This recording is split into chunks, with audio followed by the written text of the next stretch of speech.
আসসালামু আলাইকুম রহমতুল্লাহ বারকাতুহ। আজ 15ই জুলাই 2025 ইংরেজি। এখন অলমোস্ট 9:30 কাছাকাছি বাজে। আসলে আমি যেই সমস্যাটার কথা এর আগে আমি উল্লেখ করেছিলাম, সেই সমস্যাটা আসলে আমার দিন দিন বেড়েই যাচ্ছে।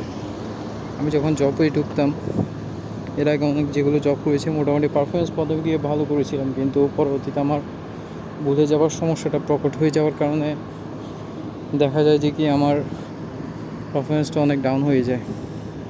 এখানেও সেম হচ্ছে। আজকেও 2-3টা ভুল করলাম। কাস্টমার একটা অর্ডার দেয়, আমি আরেকটা নিয়ে যাই।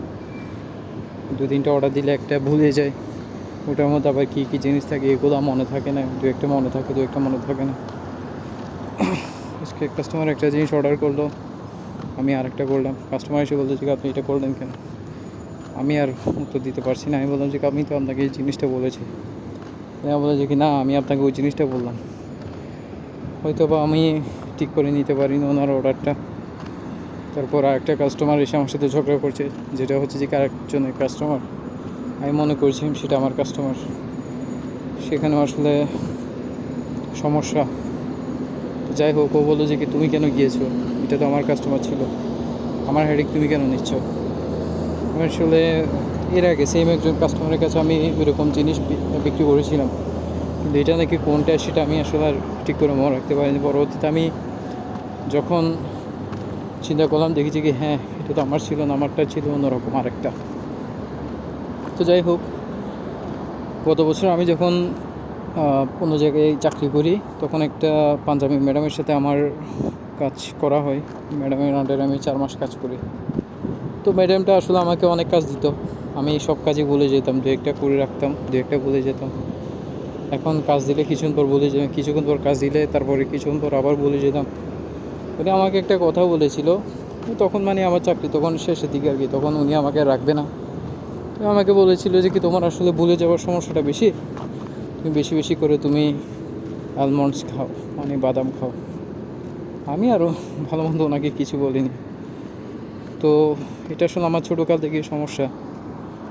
এই সমস্যার কারণে আমি আসলে আমার ক্যারিয়ারে আমি কোনো কিছু করতে পারিনি। সবসময় খালি ডাউনগ্রেডের দিকে খালি গিয়েছি। তো জানি না আসলে আমার কপালে কী লেখা আছে, আমি আর কী হবে না হবে। এখানে যে ক্যারিয়ারটা আছে এটা মনে হয় ধ্বংস হয়ে যাবে, এটা কন্টিনিউ করতে পারবো না। এখানে আমার মোটামুটি একটা স্বপ্ন ছিল, ওই যখন আসছিলাম তখন মোটামুটি স্বপ্নটা আস্তে আস্তে নষ্ট হয়ে যাচ্ছে। কারণ প্রতিদিন আমার যে সমস্যাটা হচ্ছে, সকালে একটা সমস্যা, দুপুরে একটা সমস্যা, বিকালে একটা সমস্যা, রাত্রে একটা সমস্যা। আমাকে বলে এই কাস্টমার এই জিনিসগুলো চায়, উনি রেগুলার আসে, ওই কাস্টমারটার কথা আমি ভুলে যাই। আমি জিজ্ঞেস করতে গেলে তখন আরেকজন বলে যে আমি তোমাকে বলেছিলাম না, তুমি এতবার ভুলে যাও কেন? তারপর আজকে একটা কাস্টমার সেম অর্ডার নিতে গিয়েছিলাম, আমি জিজ্ঞেস করলাম যে আপনার কী লাগবে? উনি আমার বলে যে তোমার কাছ থেকে তো আমি গত 8-10 বার জিনিসটা নিয়েছি, এখনও বলতে হবে তোমাকে জিনিসটা? তো সেটা আর কি, আমি ইনসাল্টেড বোধ করি ভিতরে ভিতরে, কিন্তু এটা মুখে আমি দেখাই না। আর আমার লাক সবচেয়ে খারাপ। আমি যেগুলো ডেঞ্জারাস, যেগুলো মুহূর্ত আছে, যেগুলো ঝামেলা, যেগুলো সময় ঝামেলা যেগুলো আসে, সেগুলোতে গিয়ে আমি ঘুরে ফিরে করি। কিন্তু ভালো ভালো যেগুলো সহজ ঝামেলা ছাড়া যেগুলো আছে, ওগুলোতে আমার কাজ করা হয় না, ওগুলো আমি করতে পারি না। তো যাই হোক, এটা মনে হয় আসলে উপরওয়ালা আমাকে দিয়েছেন, এটা আমাকে উপরওয়ালার বিশেষ একটা গিফট, যেটা আল্লাহ তাআলা এক একজন একরকম বিশেষ গিফট দিয়ে থাকে। এটা হচ্ছে উপরওয়ালার পরীক্ষা। তো এখন এটার কি, আমি আমার একজন বস যখন ছিল গত 10 বছর আগে, ওনার আন্ডারে যখন কাজ করেছিলাম, উনি আমাকে বিভিন্নভাবে হেল্প করেছিল। আমি ওনার কাছ থেকে অনেক রকমের হেল্প পেয়েছিলাম, যার কারণে আসলে আমি মোটামুটি একটা প্রমোশনও পাই ওনার কারণে। যেখানে আমার কোনো যোগ্যতা ছিল, কিন্তু ভুলে যাওয়ার সমস্যাটা আরও বেশি ছিল, কিন্তু ওনার কারণে মোটামুটি আমি ওই জায়গাটাতে আমি যেতে পারি। আল্লাহ পাক ওনাকে আর ওনার ফ্যামিলিকে রহমত করুক। কিন্তু ওই জায়গাতে আমি বেশি দিন আসলে ধরে রাখতে পারিনি।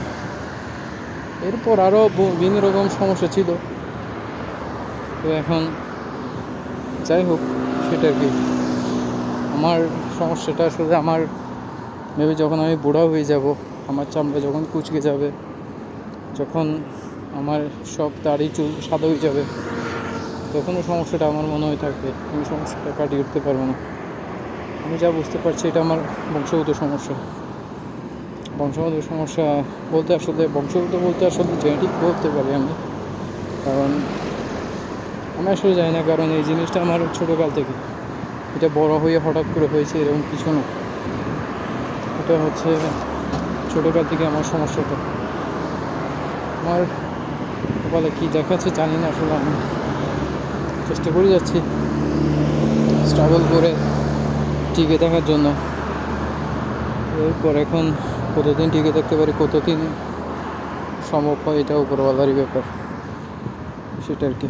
আচ্ছা যাই হোক, অনেক কথাই বললাম আজকের। আসলে এটা খারাপ লাগছিল, আজকে অনেকবার ভুল করে ফেলেছি, অনেক আইটেম আমার জন্য নষ্ট হয়েছে। তো সেটা আর কি, কী আর করার, আমাকে ওরা চান্স দিচ্ছে, দেখি না আরেকটা চান্সে আর কিছু করতে পারি কি না, ভালো কিছু একটা করা যায় কি না, টিকে থাকতে পারি কি না, সেটা আর কি।